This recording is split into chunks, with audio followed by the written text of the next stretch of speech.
আসসালামু আলাইকুম। আপনাদের সবাইকে একটু অবগত করে জানাচ্ছি যে একটা বিষয় নিয়ে সুনামগঞ্জের একমাত্র সেবামূলক প্রতিষ্ঠান, যেটা চিকিৎসা সেবামূলক প্রতিষ্ঠান, পুরো সুনামগঞ্জ জেলাবাসীর একমাত্র বড় স্বাস্থ্য যাকে আমরা বলে থাকি, সেটা হচ্ছে সুনামগঞ্জ 200 শয্যা বিশিষ্ট জেলা সদর হাসপাতাল।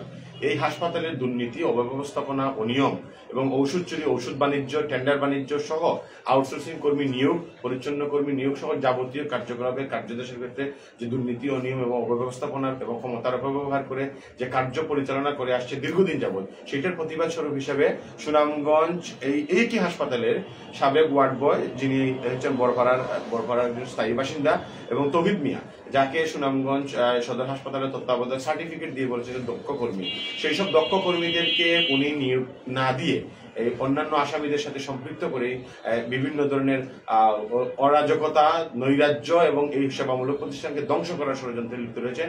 সেই সব বিষয় সহ এই নিয়োগ বাণিজ্য, হাজিরাতে আসে না এবং আউটসোর্সিং কর্মী যারা নিয়োগ প্রদান করা হয়েছে ম্যাক্সিমাম দেখা যায় যে 20-25 জন প্রতিদিনই অনুপস্থিত থাকে, তাদেরকে আবার ওই বেতন আবার ঠিকই উত্তোলন করতেছে। এই সব বিষয় নিয়ে একটা মামলা দায়ের করা হয়েছে আজকে সিনিয়র স্পেশাল জজ আদালত সুনামগঞ্জে।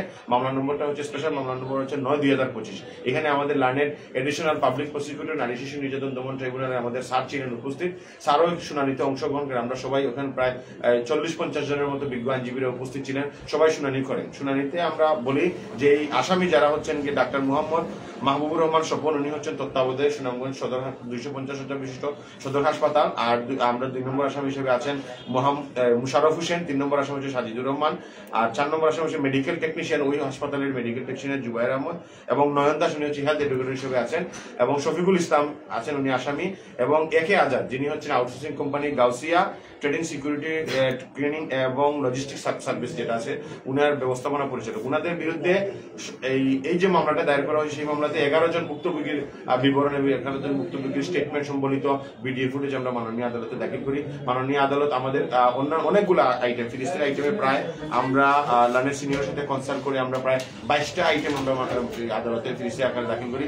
ফিরিস্তি হিসেবে দাখিল করে আদালত আমাদের মামলাটা দীর্ঘ শুনানি গ্রহণ করেন, এবং উপস্থিত বিজ্ঞ আইনজীবী যারা ছিলেন এজদাস পক্ষে, মাননীয় স্পেশাল জজ আদালত পক্ষে, আইনজীবীরা সবাই স্বতঃস্ফূর্তভাবে এসে বলছেন কিভাবে অনিয়ম দুর্নীতি হচ্ছে। এটা দেখা যাচ্ছে যে বিজ্ঞ আইনজীবীরা বিভিন্ন আত্মীয় স্বজন নিয়ে যাচ্ছেন বা পরিবারের কাজে সুনামগঞ্জ সদর হাসপাতালে যাচ্ছেন চিকিৎসার জন্য, কিভাবে প্রতারিত হচ্ছেন, কিভাবে সরকারি সেবা থেকে বঞ্চিত হচ্ছেন, কিভাবে নিয়োগ বাণিজ্য হচ্ছে, কিভাবে এইখানে হুইল চেয়ার দেওয়ার পরে দেখা যায় 10টা হুইল চেয়ার দেওয়া হয়েছে, হুইল চেয়ার গুলো দেখা যায় গায়ে আবার আছে, কোনো লজিস্টিক সাপোর্ট পাওয়া যাচ্ছে না। কিন্তু গভর্নমেন্টের কাছে দেখানো হচ্ছে সবকিছু ঠিক আছে।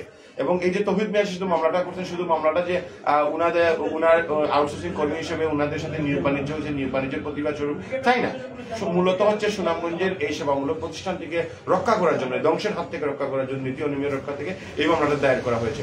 মামলার বিবরণে